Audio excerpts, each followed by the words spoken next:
UN 영어뉴스, Weinstein drama, she said, and the films taking on abusive men.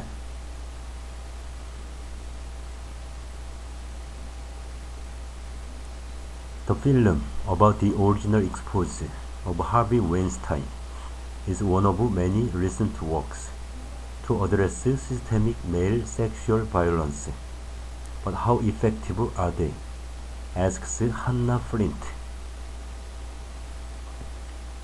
It's been 5 years since the flames of the Me Too reckoning were fanned by the New York Times expose of disgraced movie mogul Harvey Weinstein for sexual assault. So it was inevitable that Hollywood would commit this story to its own cinematic record. She said, directed by Maria Schrader and written by Rebecca Rankiewicz, is a powerful adaptation of She Said, breaking the sexual harassment story that helped ignite a movement. The 2019 book by Times journalists Jodi Kantor and Megan Twohey that recounts how they broke the explosive story, with Joey Kazan and Corey Mulligan playing the intrepid reporters. Since its premiere at the 60th New York Film Festival in October, the drama has been praised for its precise approach to journalistic storytelling, which is reminiscent of 2016 Oscar winner Spotlight, rather than sensationalizing the efforts of Kantor and Twohey, were the testimonies of the survivors who spoke out against Weinstein. It provides the grounded, granular detail of what goes into such a difficult investigation, without undercutting the emotional ordeal for the women involved. Rowena Chiu was one of those unfamous women trying to do their jobs who were abused by Harvey, as she alleged in her own New York Times op-ed. She was hired to assist the Miramax producer in London on his European productions, and says that Weinstein attempted to rape her at the Venice Film Festival only 2 months after starting the job, at which point her own manager, Zelda Perkins, confronted Weinstein.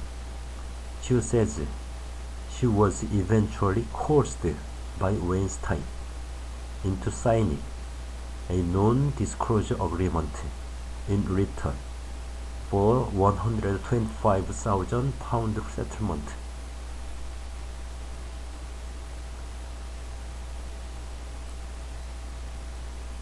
Chiu's traumatic experiences are depicted in the film, and as Chiu tells BBC Culture, she had to make a big decision about whether she wanted to feature in the movie before she had even gone public with her story.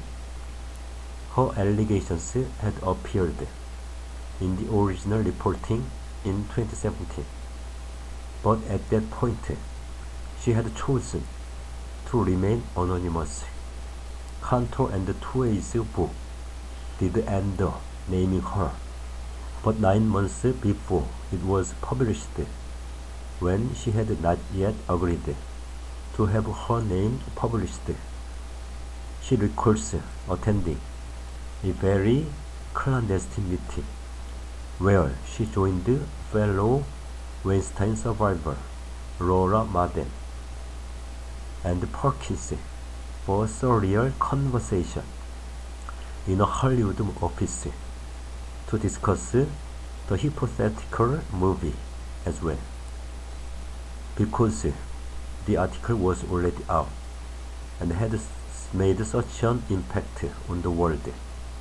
Publishers were excited in advance of Jody and Meghan's book, and the film rights were almost sold before the book was written. That's rare, I think, to have things happen in that order. Chiu was reticent about explicitly featuring in both the book and the film in the first instance because of how her story might be portrayed. Authors and journalists and podcast hosts, everyone else that would want to have a piece of it, are mediators who have their own agenda of selling books or selling papers or reaching an audience, she says.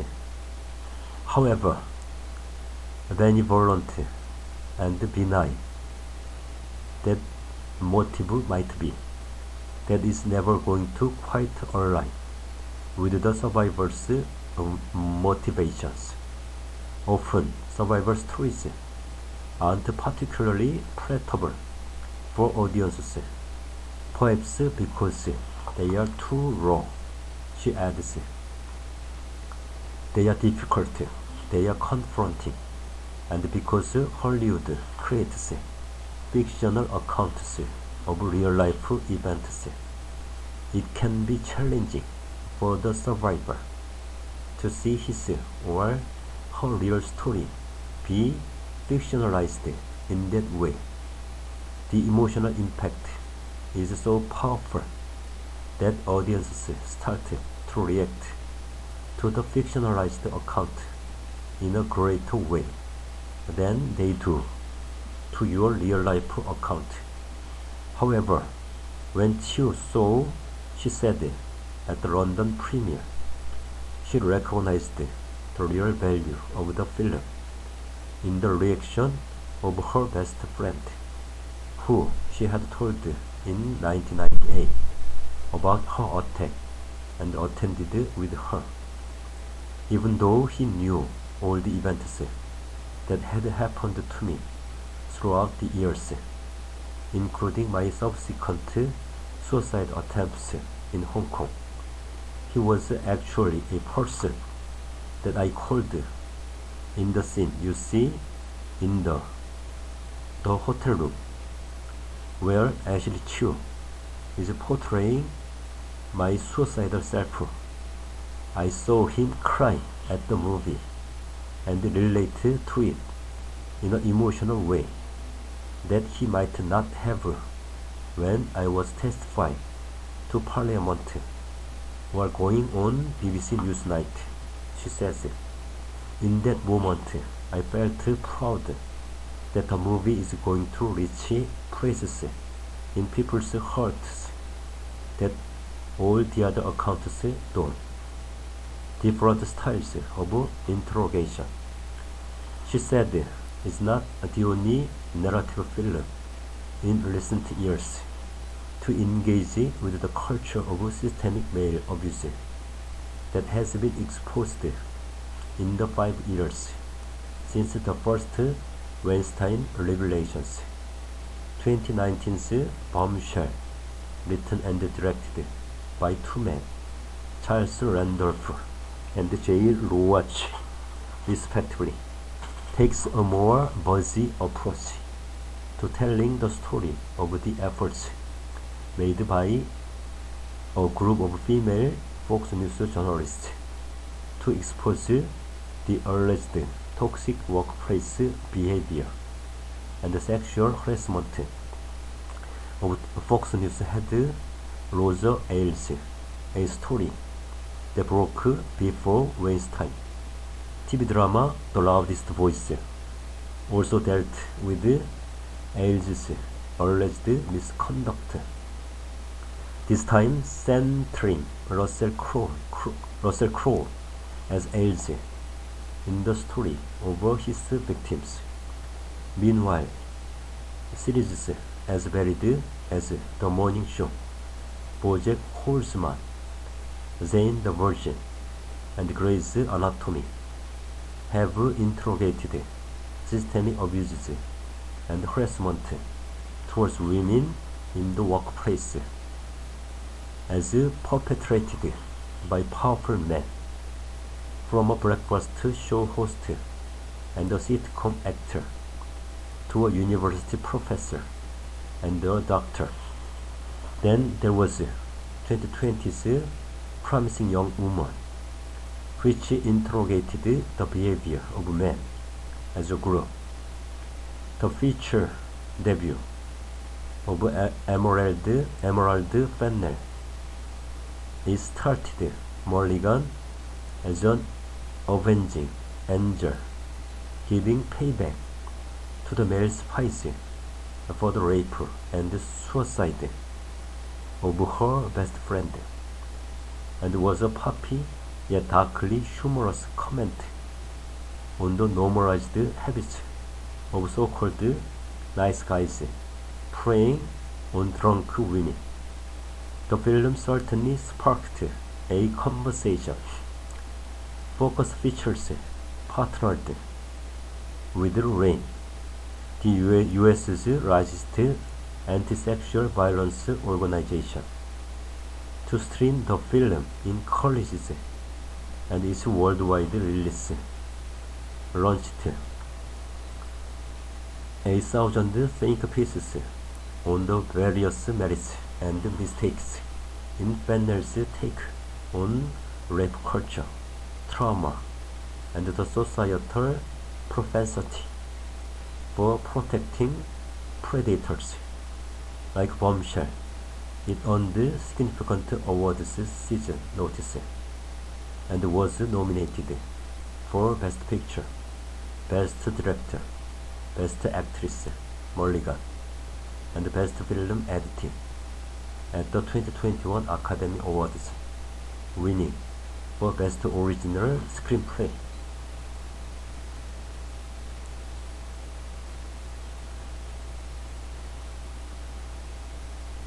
There is one film, however, that deserves more recognition than it ever officially received for its striking approach to the painful subject matter, Kitty Green's The Assistant, which showed a day in the life of Jane, the eponymous female employee of Weinstein-like producer, played by Julia Garner. For Nikki Vaughan, deputy reviews editor for Screen International, it was a film all the stronger because of its understatement. It is so powerful because we never see this man. We only hear his voice through a door on a phone, but we completely understand his hideous behavior and the insidious effect it has on those around him by Jane's reactions. She gets physically smaller in the frame as the film goes on, increasingly quiet and downcast, isolated in this toxic environment in which she has zero autonomy. She adds, it's a film that says so much about toxic masculinity, gender abuse, and the trauma of speaking out without ever feeling the need to soapbox or lecture. It makes you feel like you're walking in Jane's shoes. Winnie M. Lee, film producer turned author, sexual assault survivor, and activist, similarly praised The Assistant because she felt it nailed what other Me Too films dealing with abuse in the entertainment industry struggled with. The thing with trying to represent Me Too in the film industry is like, how do you make not too on the nose, says Lee, whose recent novel, Complicit, has earned acclaim for its depiction of power imbalances and cover-ups in the film world through the recollections of a former female producer for an indie film company. Bombshell was too on the nose and glossy. The reason the assistant worked is because it was such a narrow perspective and in some ways was marginal to what was happening. But that was the point in terms of the impact that all of that had on her as a young woman working in the industry. She was abused by a boss who was yelling at her, but she wasn't sexually abused. She kind of witnessed it. I think that was quite a powerful glimpse of the reality and the mundanity of being an assistant. As much as she said positions, control, and two-way as the protagonist of this film, it dedicates significant screen time to the experiences of Perkins, Marden, and Chiu through flashbacks to their time working with Weinstein in the 1990s, and scenes of them providing their testimonies in 2017 when they are played by Samantha Morton, Jennifer L. and Angela Yeo, respectively. Yeo, who was a journalist herself before breaking into acting, consulted with Chiu in preparing for the role. I'm used to reaching out to people and asking if they will speak to me, and I was lucky to be able to get hold of Rowena, says Yeo. As a storyteller and as someone who's experienced abuse, I was curious about how to shine a light on the subject because I feel it's still deeply misunderstood. How do you choose those words without pretending that it can encapsulate the whole experience within the legal and creative constraints of the film? I wanted those words and whatever I conveyed as an actor to be as truthful as possible. She said it's a film that demands you actively listen to the words, conversations, and the testimonies of female survivors. It's also about the power of women confiding in each other instead of staying silent, which is the subject of another film that has been making waves this autumn, Sarah Polley's Women Talking, based on the 2018 novel of the same name by Canadian writer Miriam Toews and set in 2010. The film centers on a closed-off fictional colony of the Protestant Mennonite sect, where a group of women must grapple with their faith and the reality that their menfolk have been drugging and raping them for years.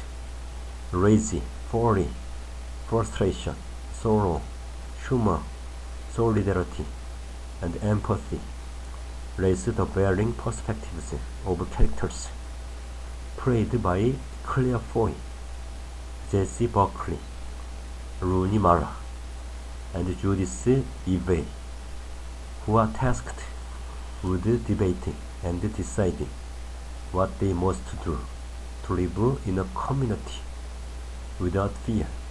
Polly, like a Schrader, never shows us the violent assaults purposely keeping the abusers in the periphery, so there is never any doubt about the importance of women being at the center of their own stories of survival.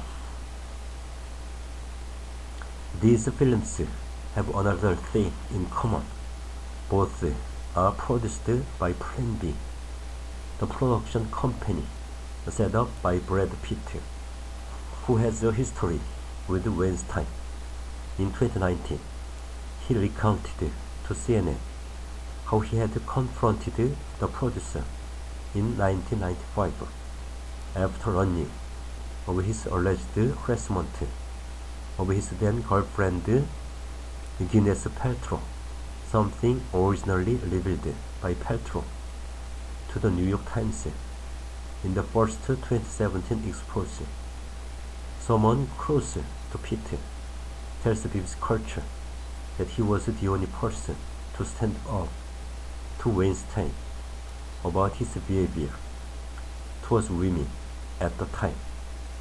He subsequently did not work on a Miramax production again.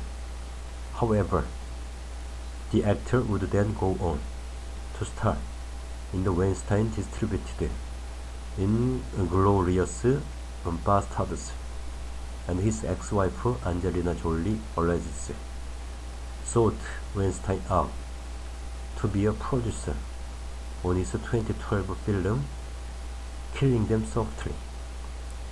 Although this did not come to pass, and the Weinstein Company later distributed it only.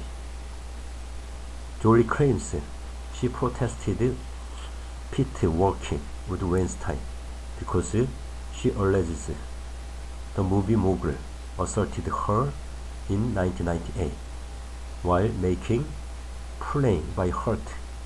I was asked to do The Aviator, but I said no because Weinstein was involved. The actress told The Guardian in 2021, I never associated or worked with him again. It was hard for me when Brad did it. We fought about it. Of course, it hurt. But another source disputes that Pitt approached Weinstein to be a producer for Killing Them Softly, and says that the film was sold by CAA sale agents to the Weinstein Company without Pitt interacting with Weinstein about it. Pitt's producing credit has been a point of conversation around She Said and women talking, feeding into wider questions of whether there is hypocrisy in films about abuse being made in the very Hollywood system that legitimized Weinstein. But Chiu says she would rather not dwell on this discussion. Being involved in the Me Too movement is a very complex and triggering thing in itself, so I've tried to focus on the positive aspects, even though I've given up my privacy and it's difficult to talk about traumatic things in public in this way. It is helping other women. So when it comes to the movie, I think about Dad Gardner, Plan B president and producer, Maria, Rebecca, Corey, and Joey, and all these other amazing female contributors, including Angela and Ashley. It's a real testament to women pulling together and making incredible art in support of a movement which itself was about women pulling together. The stories that are missing. Yet, while there have been many more fictionalized accounts of sexual harassment and abuse of power in the past 5 years, most of them have focused predominantly on white women. This is the case with She Said, Women Talking, and another big autumn movie, Tar, starring Kate Blanchett, which centers on a celebrated conductor-composer who displays predatory behavior towards young female musicians.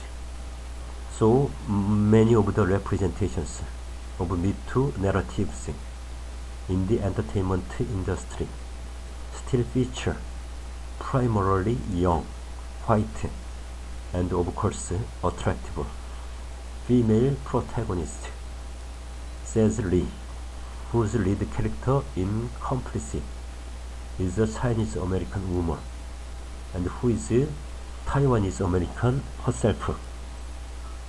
We know women of color are just as likely, if not more likely, to suffer from sexual harassment, discrimination, and silencing at work, and yet we still don't see those realities being reflected on screen, which is ironic, since Me Too has contributed to larger industry conversation about equality and inclusivity on both sides of the camera.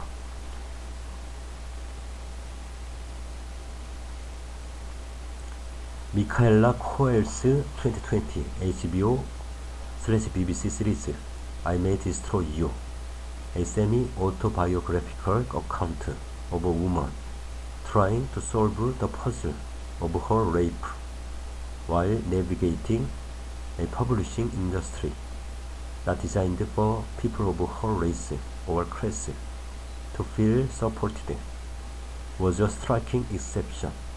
Among other things, it provided complex representation of both a black female and queer experience of assault, to which people from any background could viscerally relate. Lee calls it the gold standard of these types of stories, where the victim doesn't have to be perfect. Arabella makes all these bad decisions, which I've always felt is more representative of being in a traumatic state. The author says, if you've been through that kind of trauma, you are going to have that struggle to want to tell your own story on your own terms. I felt it was much more authentic. Documentaries like On the Record, Surviving R. Kelly, and Ashley A. have shared the stories of black women abused in the entertainment industry and the US gymnastics. But when it comes to fictionalized feature films and TV shows, far more room could be made for intersectional stories of survival beyond the white norm in order to empower women of all backgrounds to speak up for themselves and others. The East Asia and Southeast Asian communities tend to be very hesitant to speak out about sexual assault. So she said there's a pretty heavy burden in terms of representing a diversity story in a movement that has largely centered on white narratives, says Chiu. There's still a lot more space to understand the complexity and nuance of power dynamics, abuse, how abuse can happen, and what the experience of abuse is like in all its diversity across the spectrum, adds Yeo. Also, what the healing journey is to come out of that, because everyone's different. Despite the Oscar buzz, She Said was released in the US and its opening box office did not light up. It grossed $2.25 million from 2022 theaters. Its slow start could be simply a reminder that a lot of critical favorites fail to stimulate audience interest before award season, or it might be a sign of fatigue over Me Too storylines. Lee certainly believes there is a backlash in terms of how people are reacting to the movement now. Some people are rolling their eyes, but the irony is that the Me Too fight ultimately is about gender inequality, and that's been going on for all of human history, since the beginning of the film industry, and only recently have big names been called out, she says. It's an incredibly short-sighted backlash for people who are like, it's no longer hip and trendy to be doing Me Too narratives, says Lee, because it still speaks to a lived reality that many women and people of other gender experiences have to go through. The story didn't end when Cantor and Two-Way clicked publish in 2017. Rather, it had only just begun. And while the past 5 years have empowered women to speak up and speak out about the systemic patriarchal abuses we face, it's not always been easy or welcomed, but cinema will continue to be a vital forum to confront and examine the myriad ways in which a post-Me Too/Weinstein society succeeds or fails in protecting women.